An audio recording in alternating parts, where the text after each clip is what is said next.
You'll have seen in the last section that natal astrology shifts the position of the signs in the houses of astrology based on the rising constellation on the eastern horizon at the time the chart was created.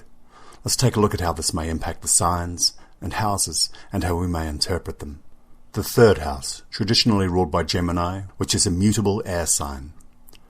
It's a house of communication, our immediate environment or neighborhood, and it rules teachers.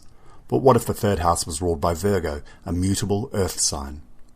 The fastidious and nitpicky negatives of Virgo, combined with a focus on communication and local environment, can manifest as a person who will be constantly fault-finding and complaining to anyone who will listen about the smallest of problems.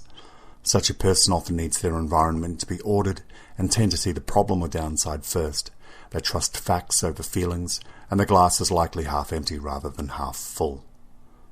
The sixth house, traditionally ruled by Virgo, a mutable earth sign, is the house of work, service and health. What if it was ruled by Aquarius, a fixed air sign? The rebellious and at times antisocial Aquarius will most likely move jobs many times before he finds his own people in a role that is mentally stimulating and most likely aligned with their ethics. Such a person will find a way to improve or overhaul the most mundane of roles, but will always be an outsider. Work-related stress will impact them both physically and mentally. The ninth house, the house ruling higher learning, philosophy and travel, is traditionally ruled by Sagittarius, a mutable fire sign. But what if Taurus, a fixed earth sign, was to rule the ninth house?